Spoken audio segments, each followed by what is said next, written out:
Bienvenue dans ce journal. À la une ce soir, célébration de la naissance de Jésus-Christ.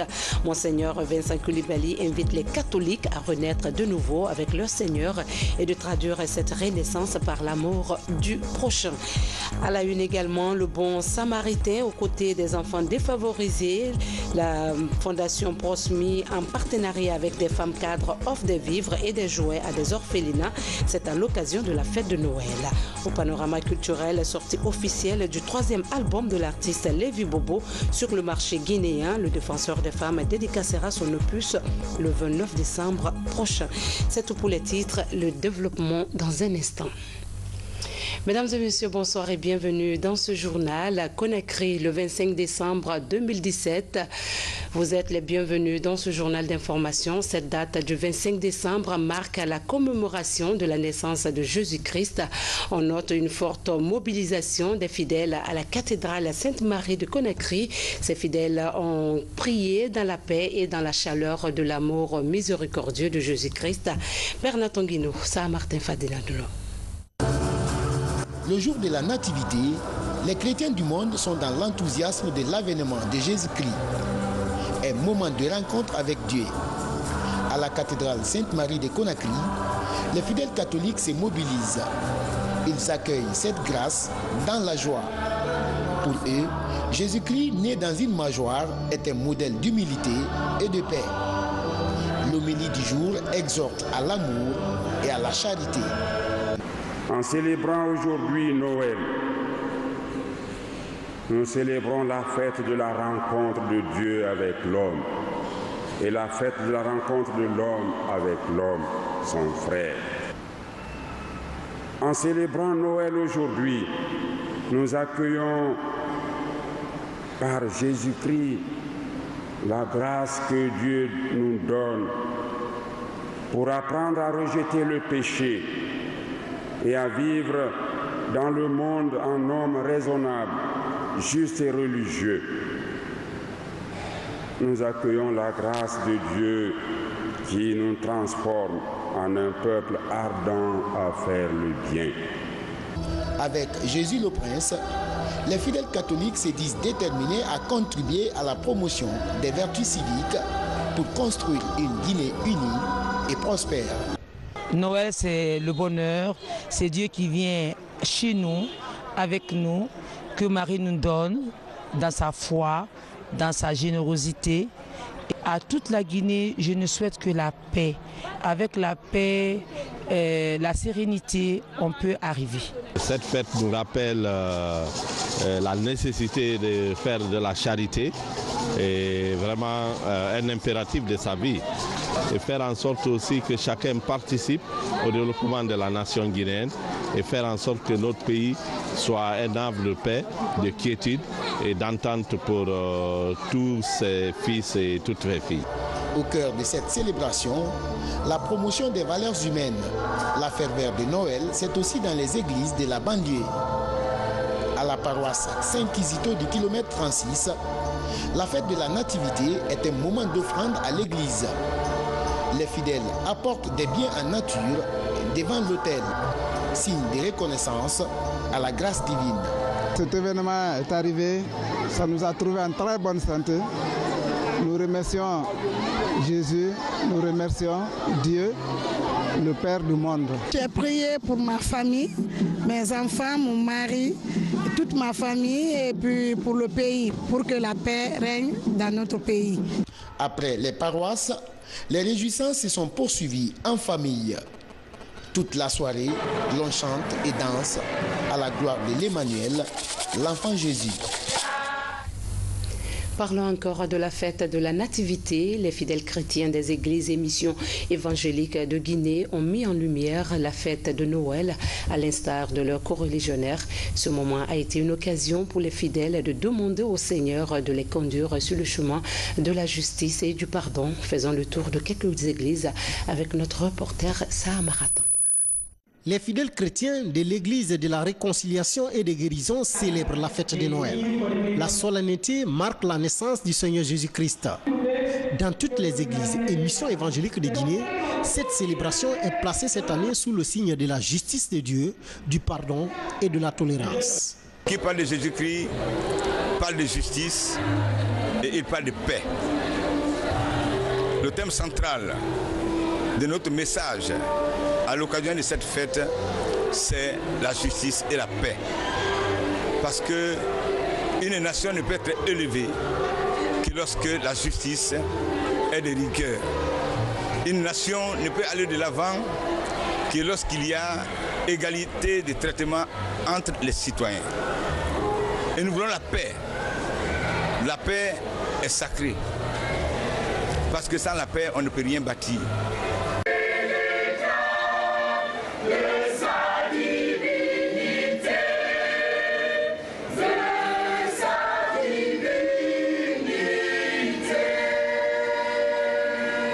Protestante évangélique d'Antafassa.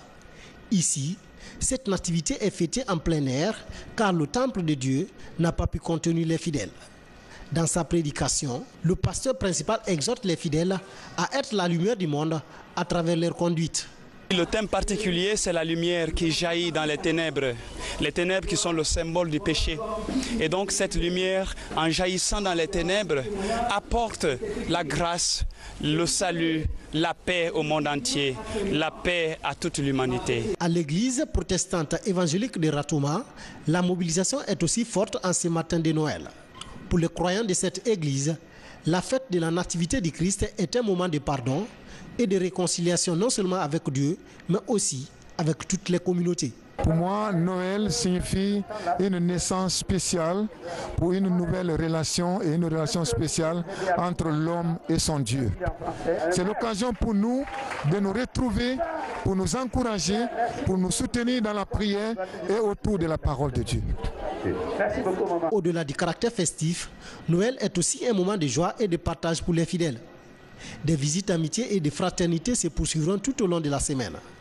Un exercice pour renforcer le tissu social entre les chrétiens qui ont pour mission commune l'évangélisation et la promotion de l'œuvre humaine. Autre veillée de prière, le monde entier a célébré la fête de Noël aujourd'hui, 25 décembre. À Kissidougou, en Guinée, le président de l'Assemblée nationale s'est acquitté de son devoir religieux à la paroisse Saint-Esprit de Brouadou. La dernière messe de l'honorable Claude Kory Kondiano dans cette maison de Dieu date de quelques dizaines d'années. Il revit ses aventures dans ce village qui a bercé son enfance. Abdoulaye Diallo. Aux côtés de ces co-religionnaires de Brouadou, dans la préfecture de Kissidougou, le président de l'Assemblée nationale célèbre Noël, ou tout simplement l'anniversaire de la naissance de Jésus-Christ. Dieu a préparé son peuple dans l'espérance du salut. Et ce salut est réalisé en Jésus-Christ qui est né parmi nous. Donc c'est le sauveur du monde.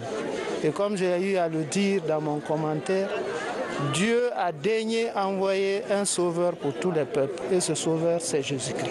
Cette fête Noël 2017 est un retour à la source pour l'honorable Claude Kory Kondiano. Car c'est ici, à la paroisse Saint-Esprit de Brouadou, qu'il a fait ses premiers pas d'enfance en tant que fidèle. Sa dernière messe dans ce temple de Dieu remonte à 1954, date à laquelle il a quitté la terre de Kissidougou pour la poursuite de ses études secondaires à Dabadougou, dans la préfecture de Kankan, au compte de la mission catholique de Guinée.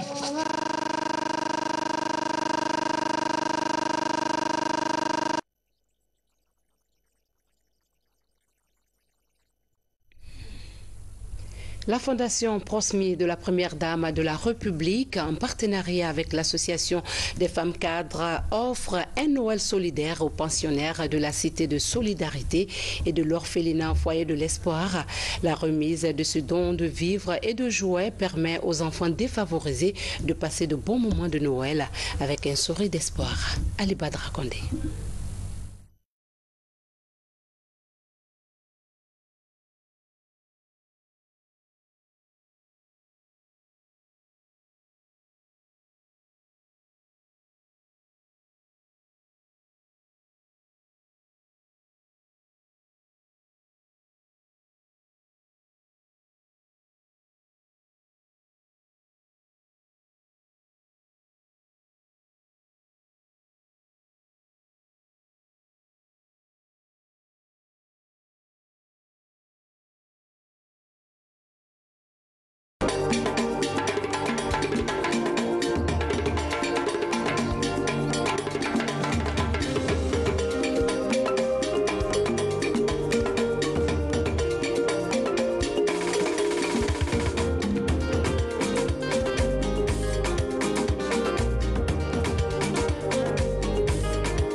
premières à se lever, les dernières à se coucher. Elles font du maraîchage ça et là dans les différents villages de la savane. Votre émission leur rend hommage à leur courage par le biais de ce numéro consacré exclusivement au maraîchage dans la savane.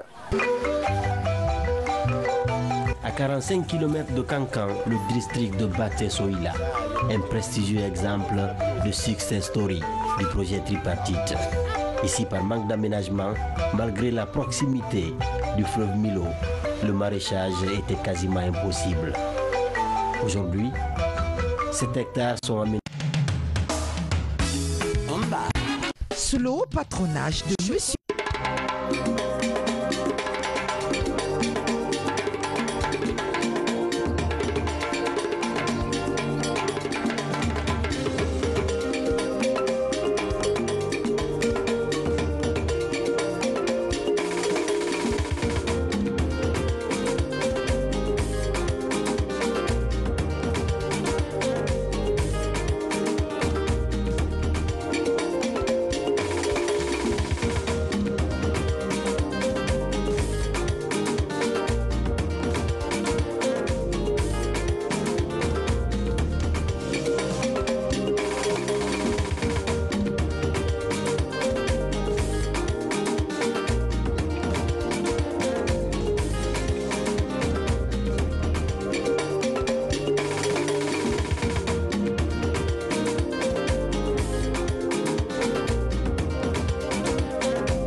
Mesdames et messieurs, toutes nos excuses pour cette interruption suite à un incident technique.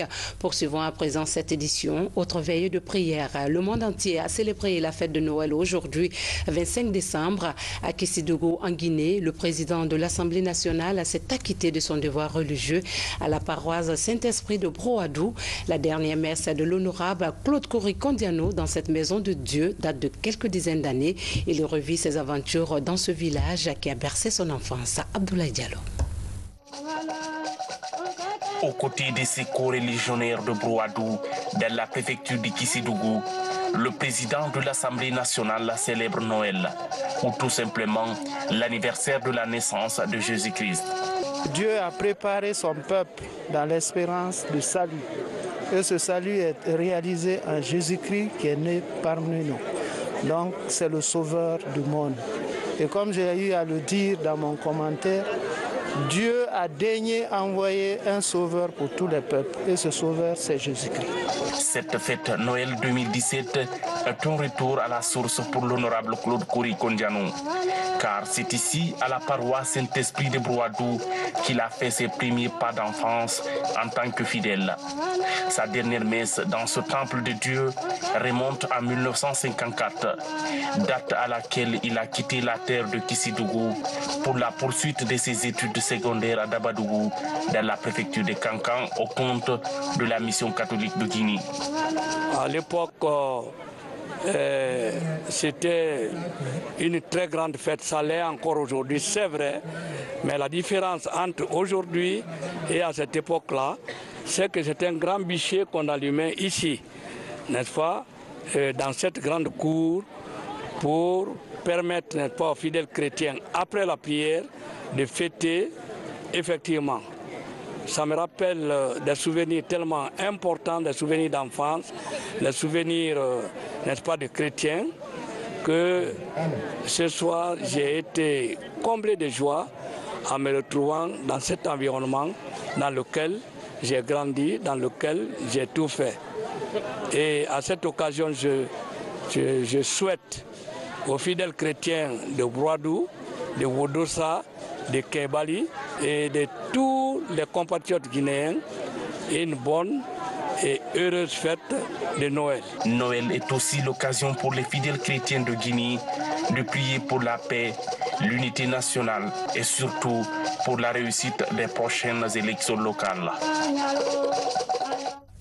La Fondation Prosmier de la Première Dame de la République, en partenariat avec l'Association des femmes cadres, offre un Noël solidaire aux pensionnaires de la Cité de Solidarité et de l'Orphelinat Foyer de l'Espoir. La remise de ce don de vivres et de jouets permet aux enfants défavorisés de passer de bons moments de Noël avec un sourire d'espoir. Ali Badrakonde, reportage.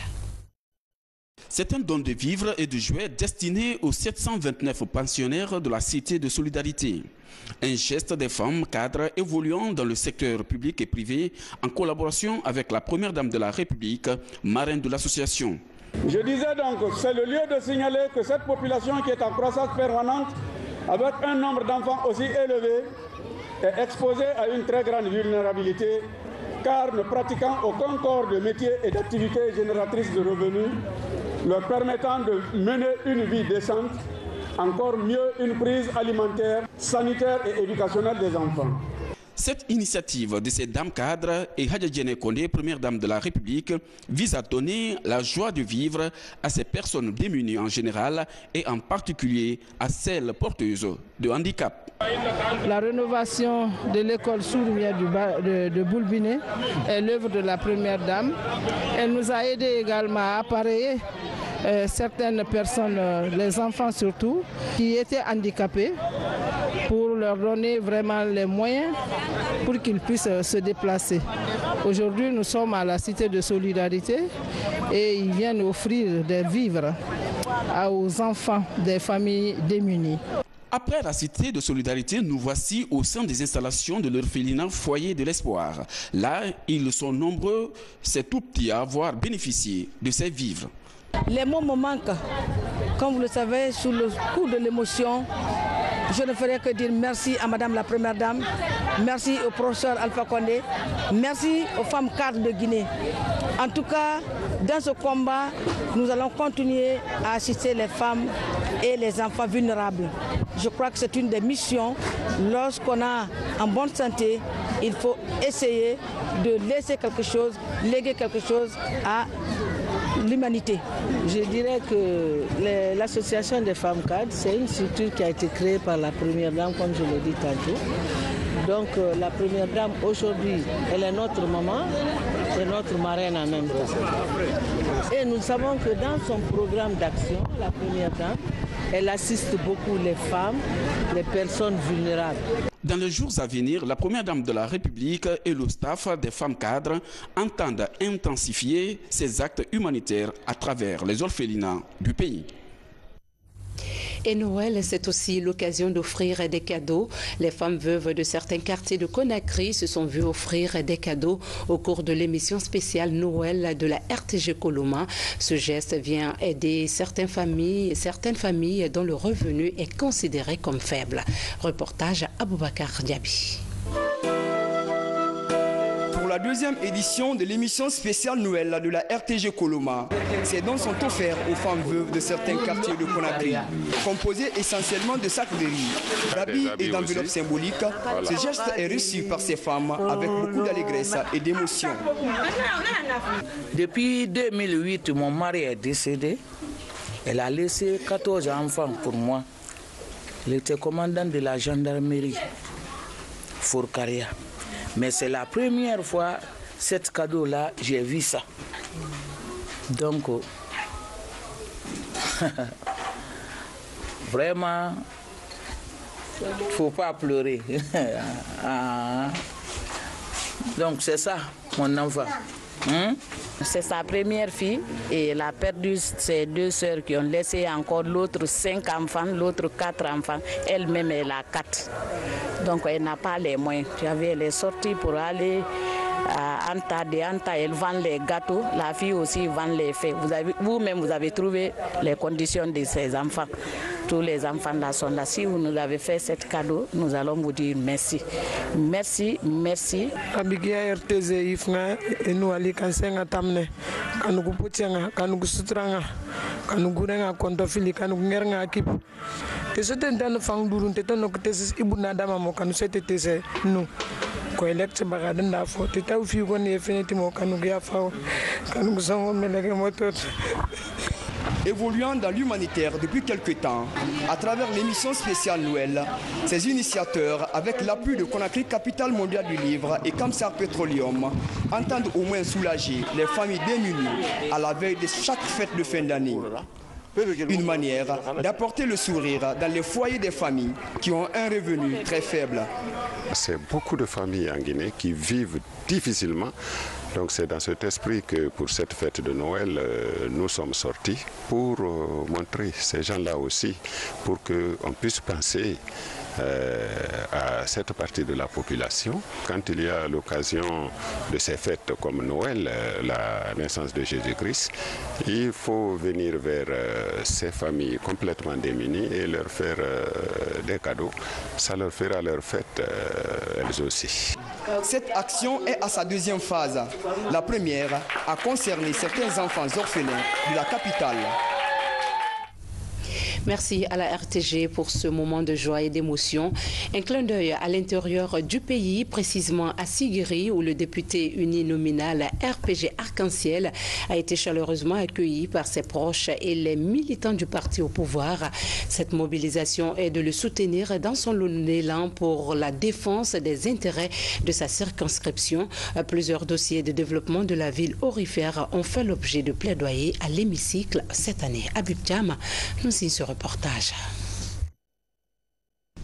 À Sigiri, le député uninominal RPG Arc-en-Ciel est un citoyen non des moindres. Accueilli en triomphe par ses concitoyens, l'honorable Sékou Savané a passé toute l'année à défendre sa préfecture à l'Assemblée nationale. Nous avons posé le problème de l'électrification au ministre qui concernait.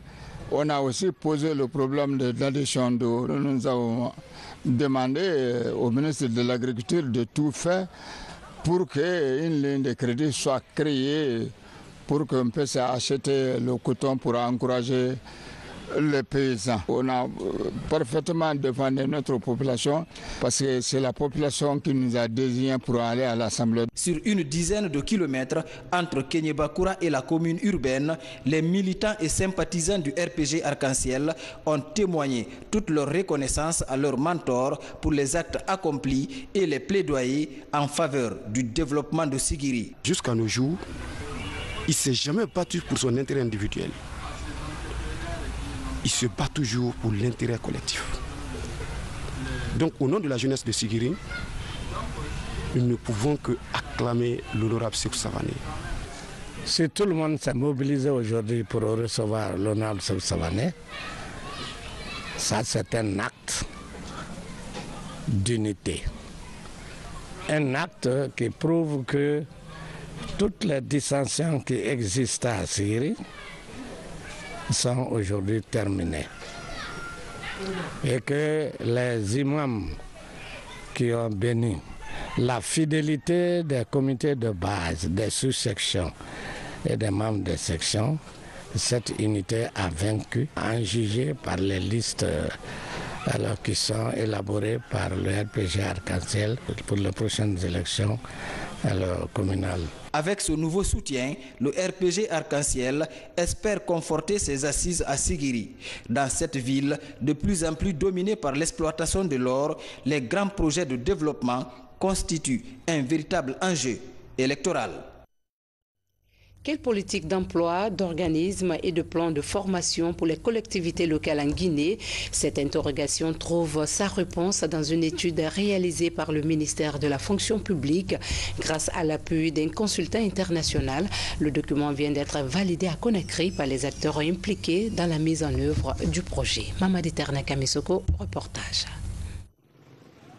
Pendant que les Guinéens s'apprêtent à élire en février 2018 les élus locaux dans les 342 communes rurales et urbaines, le gouvernement s'emploie à la création de conditions propices au développement en faveur des collectivités locales. Un statut pour les fonctionnaires locaux est déjà élaboré.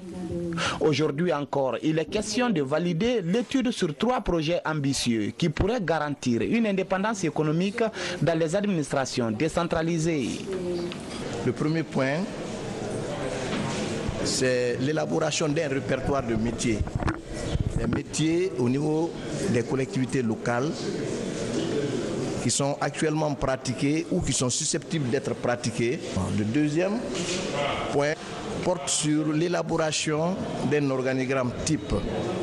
L'organigramme type des collectivités locales, organigramme qui sera assorti de l'élaboration des textes organiques et des cadres organiques type des collectivités locales en chantier. Le troisième point porte sur l'élaboration d'un plan de formation des agents de la fonction publique locale. Il faut qu'il y ait une fiscalité locale qui permet aussi aux collectivités locales de collecter ses propres ressources et qu'ils soient en mesure de développer des plans de développement local où ils vont définir leur politique sur la base des ressources qu'ils vont avoir. La création de la fonction publique locale en Guinée est un projet tripartite piloté par le ministère de la fonction publique et celui de l'administration du territoire avec un appui de l'Union européenne. Les travaux menés par la commission instituée à cet effet, avec l'appui d'un expert international, ont abouti à l'élaboration d'une étude qui vous est soumise pour validation. Les résultats de ces études, une fois validés, nous permettront de disposer d'outils pour assurer une meilleure gestion des ressources humaines des collectivités locales. Dans le but de lutter contre la pauvreté et de booster le développement en milieu rural et urbain, la Guinée s'est dotée de 2 textes majeurs. Il s'agit du Code des collectivités locales et de la lettre de politique nationale de décentralisation et de développement local. Et puis, au sein de la Grande Muette, 2 promotions de stagiaires viennent de boucler leur formation. Il s'agit de la première promotion de jeunes aviateurs détenteurs du brevet d'initiation à l'environnement aéronautique et de la 3e promotion du certificat technique élémentaire. Le point avec sergent-chef Alassane Diaby, correspondant de la presse militaire. Ils sont 56 sous-officiers. Ils constituent la première promotion des jeunes aviateurs détenteurs du brevet d'initiation à l'environnement aéronautique, ce qui leur permet de commander une équipe de combat. La formation a duré 4 mois. Les cours étaient axés sur les matières militaires et aéronautiques. Comme eux, 28 autres stagiaires reçoivent leur certificat technique élémentaire, un diplôme obtenu au terme de 4 mois de formation ici à l'école de l'air. Cette formation a débuté le 10 juin 2017 dans 2 composantes, à savoir une composante militaire au BUEA qui est de 60% de matière militaire et 40% de matière aéronautique. La composante CTE est de 70% de matière militaire et 30% de matière aéronautique. Considérée comme étant le maillon central de la réforme du secteur de sécurité, la formation permet aux militaires d'acquérir des compétences afin d'exécuter efficacement leur mission régalienne de défense de l'intégrité territoriale. D'où cet appel à l'endroit des stagiaires. Aux stagiaires que vous avez été, je dirais que le plus dur reste à venir, car il faudra restituer les connaissances reçues dans vos différentes affectations. Soyez humbles et remettez-vous en question tout le temps, car la formation est une œuvre permanente. Je saisis cette opportunité pour adresser toutes mes admirations à l'état-major de l'armée de l'air qui a pris toutes les dispositions pour rendre fonctionnelle cette école de formation qui, au jour, est en train de faire ses preuves. Dès janvier 2018, l'école de l'air va recevoir la deuxième promotion du brevet d'initiation à l'environnement aéronautique, BIEA.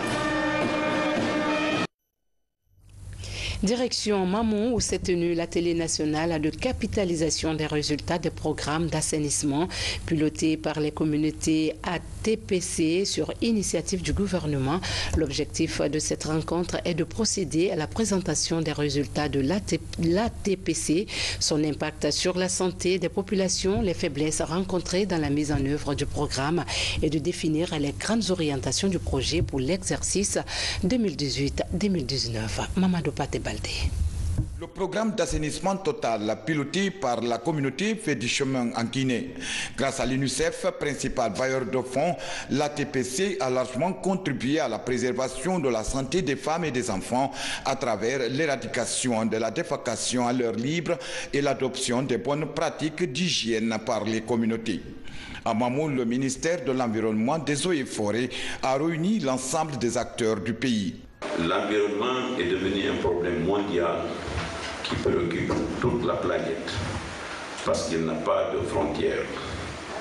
L'Afrique est le continent le moins pollueur, mais aussi le plus victime de la pollution.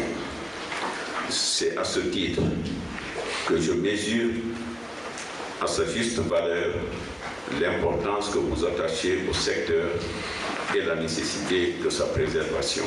Durant les 9 mois d'exécution sur le terrain, plus de 5000 villages ont été couverts et près de 3000 ont abandonné la défécation à l'air libre et amélioré la couverture de l'assainissement en milieu rural qu'urbain. Des performances hautement appréciées par les partenaires au développement.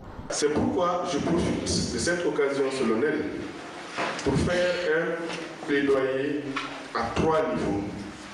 Le premier niveau concerne les partenaires techniques auxquels je demande de redoubler les efforts dans la mobilisation des ressources nécessaires à la mise en œuvre de l'ATPC. Le second point de plaidoyer, je demande au gouvernement et à l'Assemblée nationale d'allouer une ligne budgétaire spécifique à l'assainissement en général et à la mise en œuvre de l'assainissement en particulier.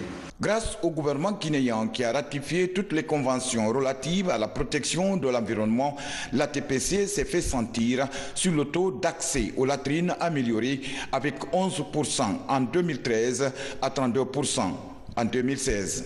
Au niveau du Parlement, je dois exprimer mon engagement à accompagner le ministère de l'Environnement et des Eaux et Forêts, faire le plaidoyer nécessaire pour que effectivement une telle action puisse avoir, ne serait-ce que de manière symbolique, une ligne budgétaire qui montre l'engagement politique de notre pays.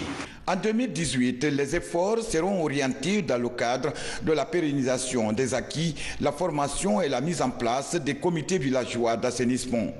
Pour élever ce défi, l'UNICEF a offert des unités informatiques aux directeurs régionaux de l'environnement pour une large implication dans la mise en œuvre du projet. Guinée en bref, érigée en sous-préfecture, la localité de Kassa vient de bénéficier d'un bloc administratif. Le bâtiment entièrement financé par le budget local du gouvernorat va abriter le démembrement des départements ministériels. Tandis qu'à Boké, le projet de la HAC qui consiste à installer des équipements informatiques est en cours de réalisation pour mieux coordonner les activités des différentes stations et médias. À Djubreka, dans Kabita, Dembaya, un marché vient d'être mis à la disposition des populations. Et enfin, la star ivoirienne José livre un concert ce soir. Mais bien avant, elle a offert des cadeaux de Noël à des enfants d'un orphelinat de la place. Le condensé avec Moussa Bangora.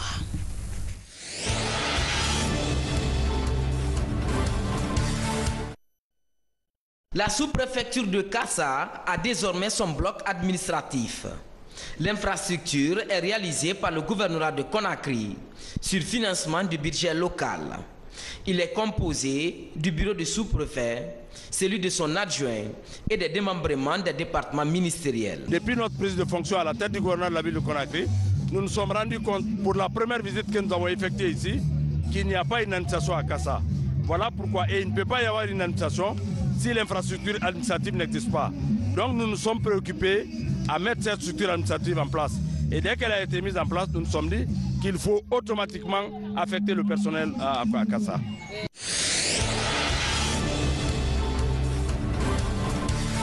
En Guinée, la prolifération des médias privés met en relief une faible coordination des activités entre les différentes stations et l'organe de régulation des médias. Pour tenter d'y remédier, la haute autorité de la communication initie ce nouveau programme de monitoring. Il vise à élargir le contrôle à tous les médias du pays à travers les nouvelles technologies de l'information et de la communication. L'opération d'installation des équipements a commencé par la région administrative de Boké. L'objectif aujourd'hui de la HAC, ce n'est pas de se limiter seulement à faire le monitorage ou le monitoring sur la ville de Conakry. Il faut pouvoir s'étendre sur le reste du territoire national pour que nous puissions interpréter à temps et au moment exact les informations qui passent sur les différentes ondes en République de Guinée.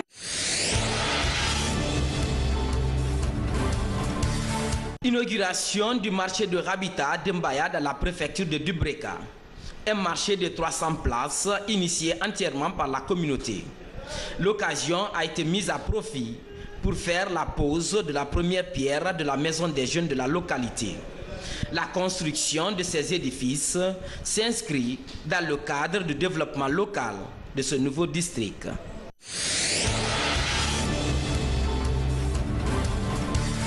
Avant son concert prévu ce soir, la chanteuse ivoirienne José s'est rendue à l'orphelinat Aluna Matata de Dapompa. Une vingtaine d'enfants ont bénéficié de cadeaux de Noël. Une action initiée par la structure Nord-Sud Communication. Tout un symbole pour l'artiste. Je suis de ceux qui pensent que les enfants sont l'innocence. Et ils n'ont pas demandé à naître. J'avais un petit dans les bras. On m'a raconté un peu son histoire. On m'a dit qu'un matin, ils l'ont trouvé couché là. Donc, je trouve que ça m'a touché. Comme annoncé au sommaire, après le succès de ces deux albums, l'artiste guinéen Lévi Bobo prépare la sortie officielle de son 3e opus, un album riche de 14 titres qui fait de lui un grand défenseur de la cause féminine. Mabitela Issouma. Promouvoir la paix, l'unité et le développement dans la cité aurifère. C'est la volonté affichée par la jeunesse RPG de Sigiri.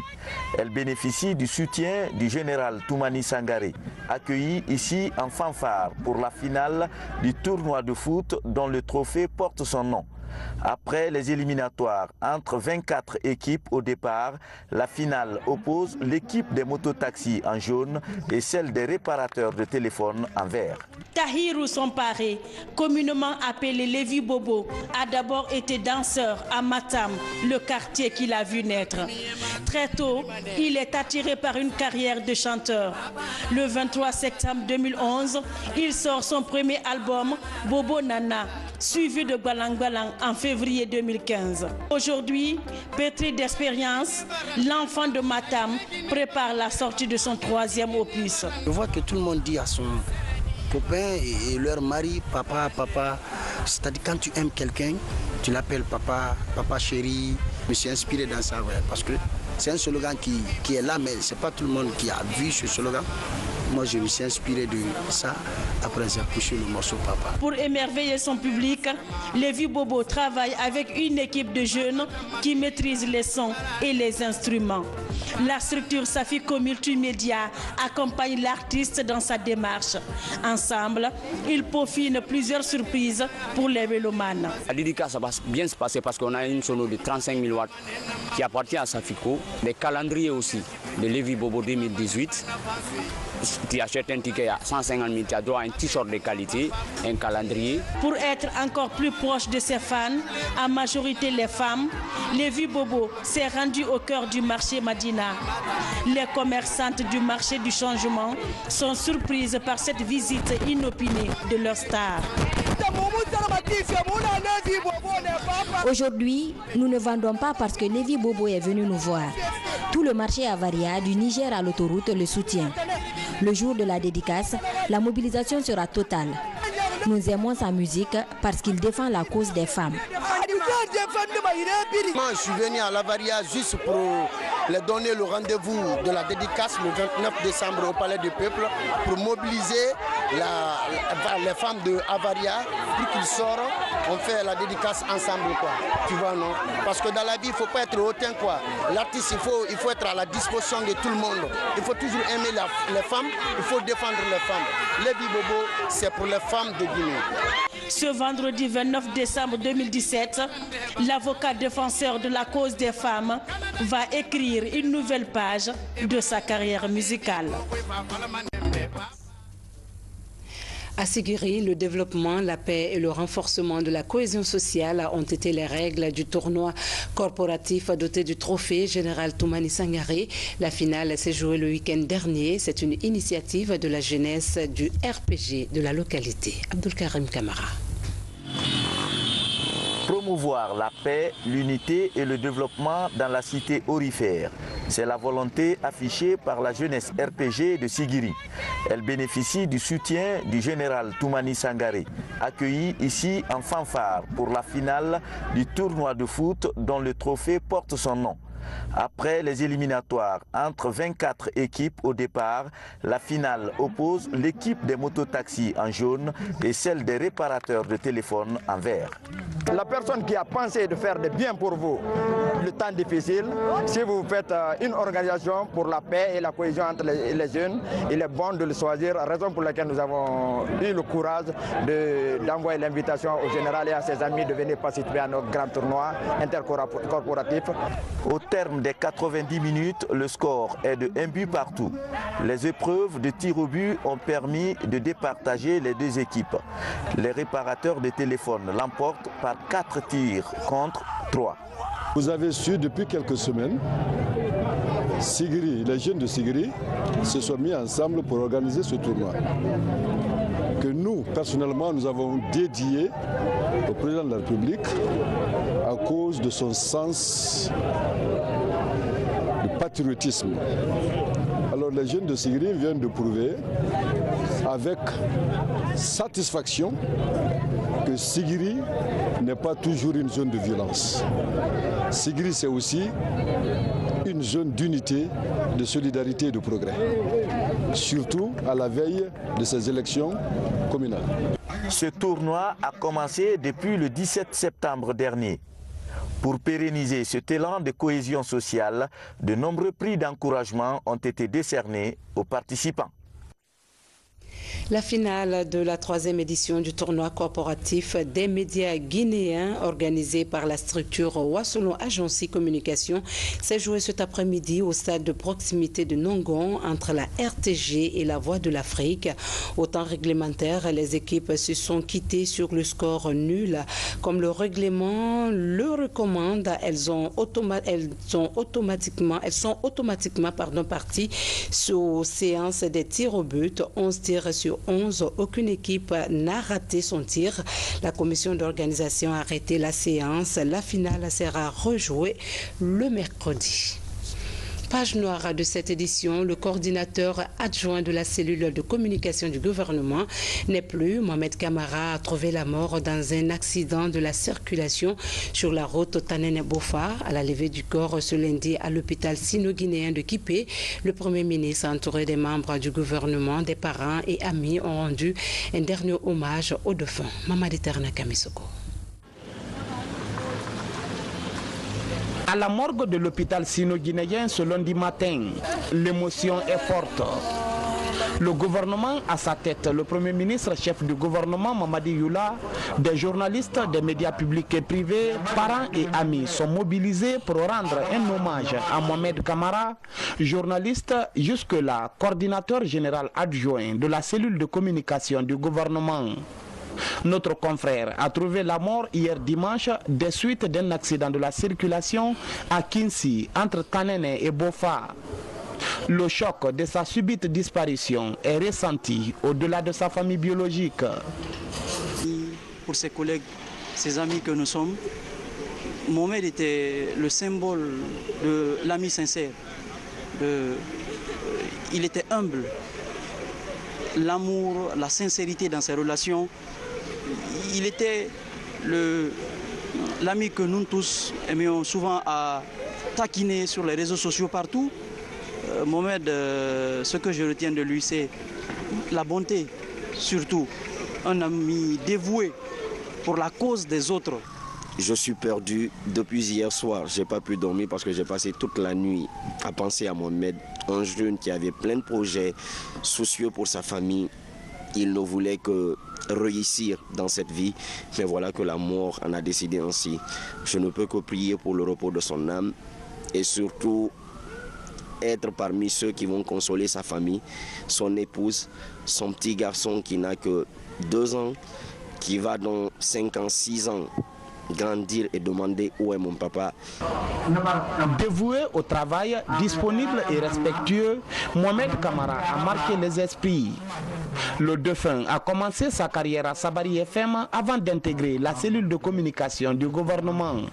La plupart de ceux qui l'ont côtoyé et qui ont travaillé avec lui retiennent de lui un garçon rigoureux, sérieux, très fier de lui et avec des valeurs qui faisaient sa force et sa notoriété dans le milieu de la presse et également au sein des membres du gouvernement pour qui il travaillait. On dit que personne n'est irremplaçable, mais en même temps chacun vient avec ses particularités, avec ses qualités particulières et forcément celles qui concernent Mohamed vont manquer à tout le monde. Maintenant, ses collaborateurs qui pensent très fort à lui vont se faire un devoir d'être à la hauteur de sa mémoire, de continuer à travailler, même si le souvenir restera pendant très longtemps très douloureux. La trentaine, Mohamed Kamara tire sa révérence en laissant derrière lui 3 enfants et une veuve inconsolable. Notre confrère est inhumé au cimetière de Kaporo-Cité, où il repose désormais pour l'éternité. À la même page, on en vient au communiqué du ministère de la Défense nationale. Au nom de son Excellence, Monsieur le Président de la République, chef de l'État, chef des armées, le ministre d'État auprès du Président de la République chargé de la Défense nationale a le regret d'annoncer le décès du colonel Mamadouba Silla, commandant du bataillon du quartier général à BQG. Décès survenu ce lundi 25 décembre 2017 à 8h20 à la clinique Ambroise Paré à Conakry des suites de maladies. Qu'en soient informés, mesdames et messieurs les membres des institutions républicaines, mesdames et messieurs les membres du gouvernement, monsieur le chef d'état-major général des armées, monsieur le haut commandant de la gendarmerie nationale et directeur de la justice militaire, messieurs les chefs d'état-major des armées de terre, de l'air et de mer, monsieur le chef d'état